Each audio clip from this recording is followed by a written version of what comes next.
I'ma speak on is the thing that's on my mind the most. You know what I'm saying? The thing that we all gotta deal with every day, but don't really know.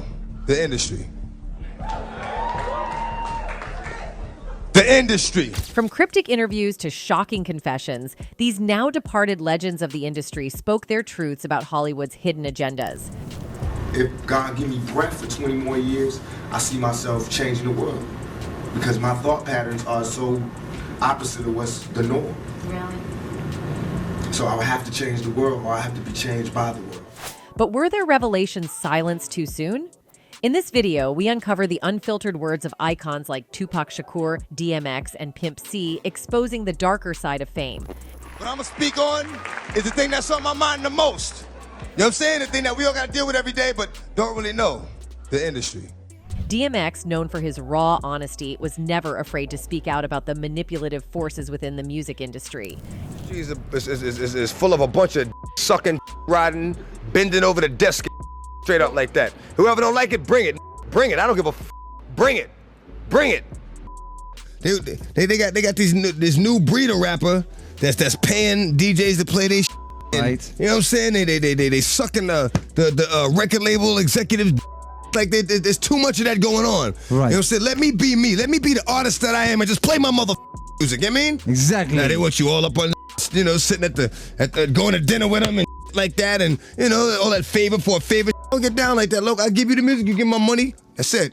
A lot of the love I had for wanting to be a part of the industry is not there anymore. I don't even associate myself with the industry. You know what I'm saying? I'm not an industry artist.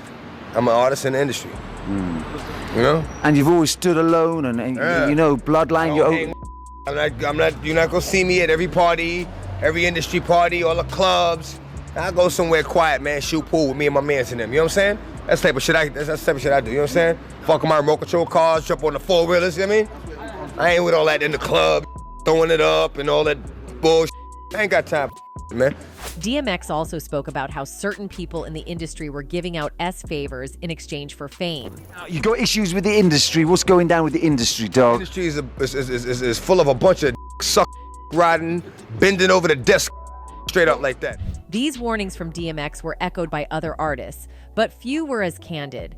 Tragically, his death in 2021 left fans wondering if the battles he spoke of were more than metaphors. DMX has died. The rapper's death follows his hospitalization after suffering a heart attack triggered by a drug overdose. But DMX wasn't the only one to sound the alarm. His words align with another legendary voice from the South. Pimp C, the charismatic half of UGK, didn't mince words when calling out the music industry. He particularly had a disdain for shady gay friendships and shady dealings in the industry. Me and this man ain't never been in no room together with no hoes, pulling no orgy type, doing none of it. Pimp C's warnings felt prophetic when he passed away in 2007 under mysterious circumstances. Many believe his candidness about the exploitation of black artists made him a target. Like, what happened to my guy? Right. And then they come out with the official. It was a mixture of some stuff, the prescription and something else or something that I don't really know. But with me, I never really heard something that would give that closure for me. I never really heard anything tangible or true, like what happened to my guy. Right. So That's crazy. I have this theory that's bigger than just Pimp C, and there's a lot of mysterious celebrities, a lot of mysterious celebrity deaths in hotel rooms. Wow. And all these celebrities die in these hotel rooms by themselves. But this pattern of silencing outspoken artists wasn't new. Years earlier, Tupac Shakur had also faced resistance after calling out the power dynamics of Hollywood. If God give me breath for 20 more years, I see myself changing the world. Because my thought patterns are so opposite of what's the norm. Really? So I would have to change the world, or I have to be changed by the world. You see, Tupac Shakur wasn't just a revolutionary artist. He was a truth teller unafraid of the consequences. His words often carried a dual meaning, blending his critique of systemic oppression with sharp insights about the entertainment world. Nobody should be hitting lotto for 36 million and we got people starving in the streets. That is not idealistic, that's just real.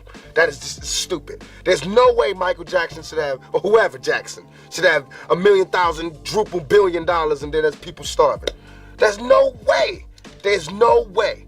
that these people should own planes and their people don't have houses, apartments, shacks, drawers, pants. You say to people that say, well, they earned it. Now you go out and you're earning it. If they earned it, then I think that that's good, and I think that they deserve it. But even if you earned it, you still owe. Because look at me, I don't have that mega money, but I feel guilty walking by somebody. I got to give them some mail. And if I know I got $3,000 in my pocket, I feel like it's wrong to give that person a quarter or a dollar. It's wrong. Only you know what you got in your pocket. And that's wrong. No matter what they do, if they take it and drink it, they take it and drink it. But I mean, you got. You understand? And we all know how hard it is, and it's not about if you good or you bad. So since it's not about if you good or you bad, we know that because he don't mean he was bad. Or don't mean he's a criminal, or don't mean he's crazy, or a drug addict, or none of that. It just means he don't got.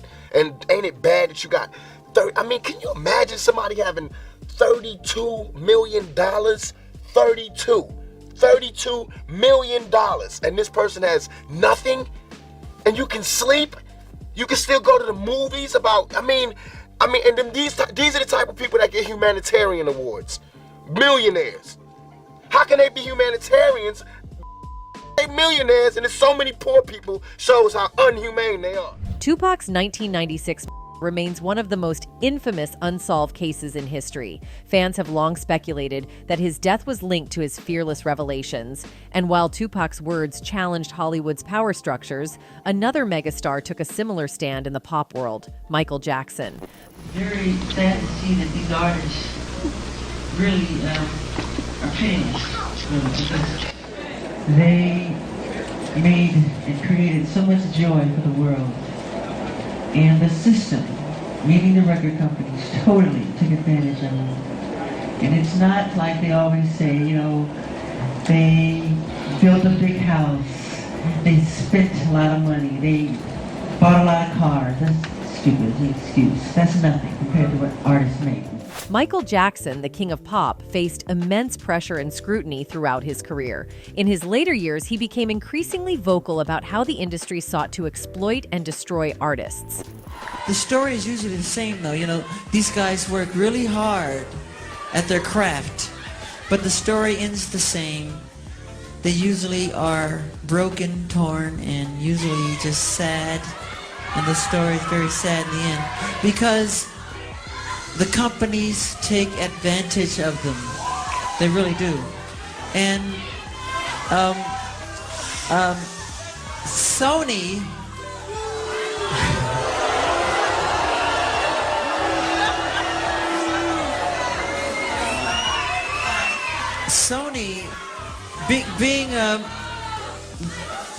being the artist that I am, at Sony, I've generated several $1 billion for Sony, several billion, and they really thought that my mind is always on music and dancing, and it usually is, but they never thought that this performer, myself, would outthink them. Like Tupac, Michael's decision to expose these harsh realities drew backlash. His sudden death in 2009 left many wondering if there was more to his story than met the eye. In any case, Michael's critiques also mirrored those of another artist who fought for freedom from industry control, Prince. The reason why it became such a big deal back then is ever since my third album, I wasn't really taking large advances from the recording companies. I was recording the albums myself in my own studio. So the way I looked at it, I owned the work because I paid for it. And I did all the work. I created it, so I felt like it should belong to me. That said, the companies felt otherwise. And they would always hold this contract up and say, well, you signed it. And I say, well, I understand that. It's not like I want to leave. I just want to, talk about this thing and see if we can't make it more fair. Of course, they wouldn't change, because if they changed, they wouldn't really exist. And that's kind of the situation we're in right today. They're not going to exist much longer. But it's not like we're against them or anything like that. The idea is that we find better ways of working with one another. It shouldn't be a situation where they own the album or the work. We're talking about intellectual copyright. If they're going to be indeed a delivery service, then that's fine. But even FedEx doesn't say that they own the thing that they ship. you know, right? Because ultimately it keeps us apart, and it keeps the people in power in charge of us. So ultimately, we're going to have to learn how to be together and become one people. What I've been doing recently is studying the scriptures as deep as I can, so that that's what gives me the optimism. And I would advise anybody, if you want to feel like there's some hope in this joint, I mean, pick up the book and like read it and get somebody to actually show you what's going on in it, because it's a real thing. You don't hear a lot of young people talking about things like I talk about because they really haven't lived. They haven't gone through a lot of experiences yet. And we can't really expect them to. It's just not all a party, you know, alcoholism and promiscuity. Get some elders up in here and let's talk about all this and distribution service. I mean, what do we really need record companies for? I mean, really.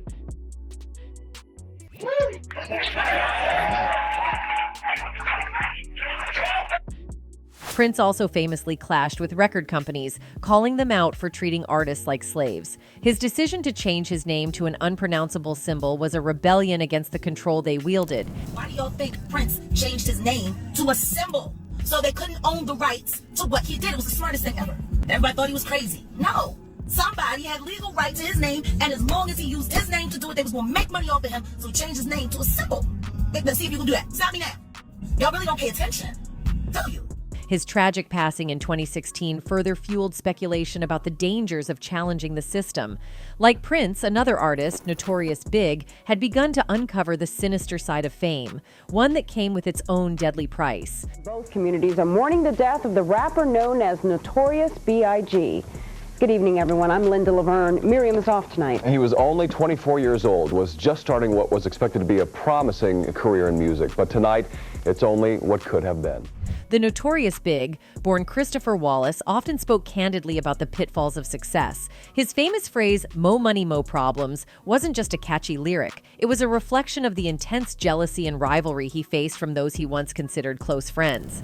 Rapper, but people coming to get you. I ain't exaggerating at all, man. That's real, son. That's real, yo. I ain't exaggerating at all, man. The more money you make, the more problems you get. And jealousy and envy is just something that comes with the territory, man. A lot of people, it's just negative energy, like my man Puff say. It just surrounds you. It makes you depressed, you know? So I got to rap about it. And that's one of the bad things about the game is when you get large, even your friends will turn against you, man. So I made a song about it. But I mean, how real is your threat of like people constantly coming and want to shoot you? Man, I mean, that's real. I think about that every day. Every day, it's real. That's how real it is. I think somebody's trying to I'll be waking up paranoid. I'll be really scared. I'll just be paro. As Biggie's star rose, the dynamics around him began to shift. He became increasingly vocal about the toxic rivalries and betrayal in the industry, even hinting at cracks in his relationship with his longtime friend and mentor, Sean Diddy Combs. But the betrayal ran deeper than fans imagined. Diddy's former bodyguard, Gene Deal, revealed that Biggie was planning to leave Bad Boy Records, a move that could have significantly impacted Diddy's empire. Big had a contract, and what happened was when me and Puff rode on the plane coming back down there, Puff gave me his briefcase and everything like that. Like, yo, here, like me carry this. Say, all right, I got 5 hours, 6 hours on this thing. Let me see what's in the briefcase. And I seen big contract.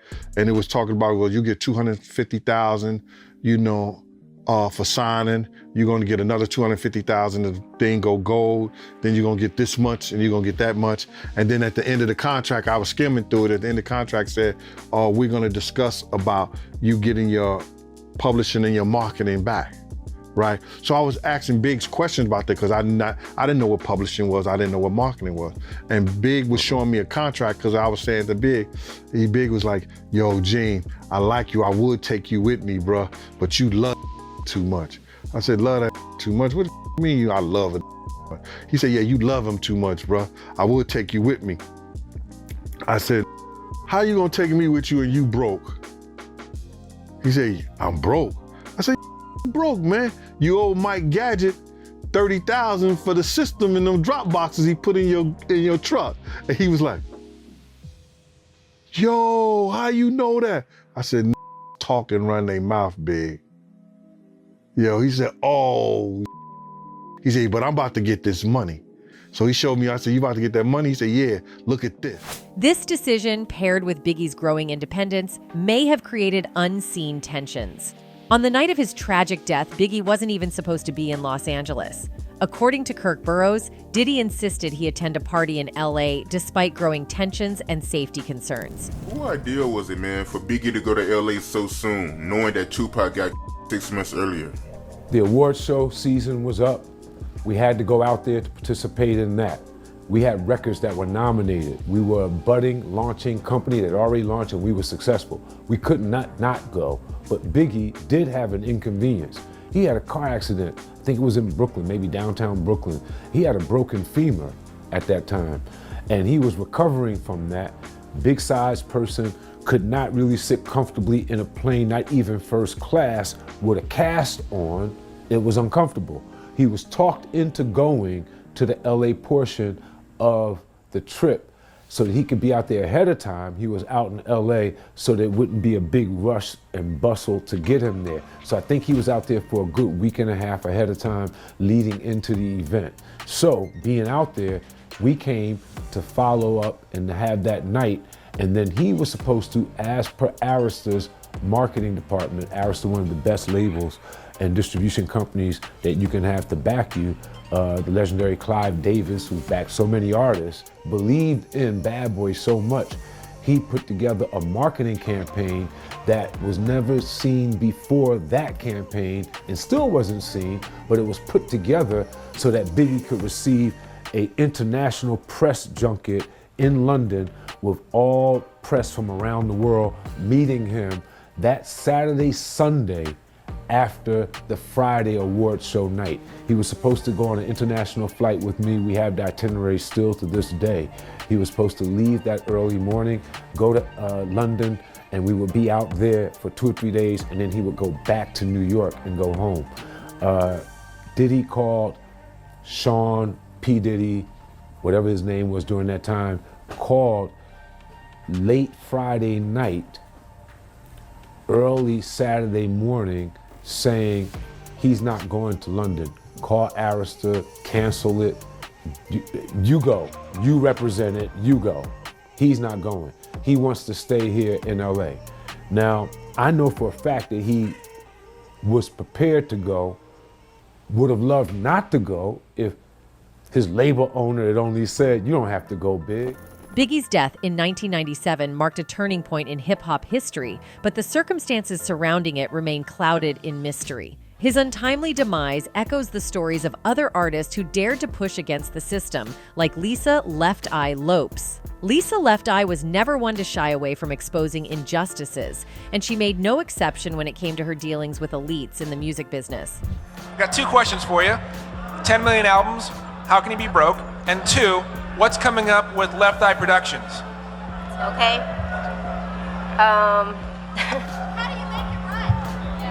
How do I do what? Make it run? Well, first of all, 10 million albums and how can we be broke? It's kind of,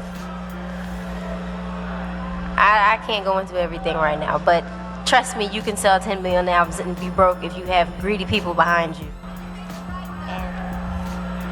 Turn it around so you don't sell 10 million albums and not be broke. Stick together, learn from our mistakes, and just well, contracts and stuff is kind of hard to handle business when you're stuck in contracts that say certain things. One of the most notorious incidents involving TLC's financial disputes with executive producer Clive Davis was exposed by T-Boz in 2009 during an interview with Monique. TLC had generated on Crazy Sexy Cool $75 million, and they gave us $50,000 a piece. I was like, what the hell? So, of course, Lisa was the ringleader. Like, we need to go get our money. I need to know where my MFN money's at. So, she was locked up in the diversion center for burning down the house. And she was just like, okay, we gonna get LaFace and them girls I was locked up with. We gonna drive up there. We gonna take the guns. And then we had this limo driver. Wait, she just got out of jail? Yes. Okay. And we had the limo driver.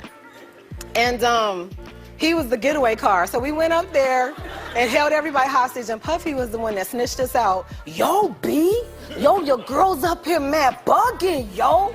And I was like, oh, Puff, why you gonna snitch us out, dog? But he called it, yeah, because we kicked him out of the meeting. Well, wait a minute. Puffy, mind your damn. Okay, go ahead, Shonda. Oh my God. But it was rude. We interrupted Puffy's meeting, you know, and he was having a meeting, and Puff was like, I'm sorry, but we really got to handle this, dog. We need to know where this money at. You know, because we were getting sick and sweating, and, you know, we was like really working hard for this money, and we wanted to know who the hell had our check. However, after the incident with Clive, Lisa decided to split from her girl band and go solo. She signed with Suge Knight's Death Row in January of 2002 and put out her second solo album titled Nina, New Identity Not Applicable, under Death Row Records. All in all, these icons shared a chilling commonality. They all revealed truths about an industry that thrives on secrecy. But the price they paid for their outspokenness is what ties their legacies together. Anyway, that's it for this video, folks. Bye.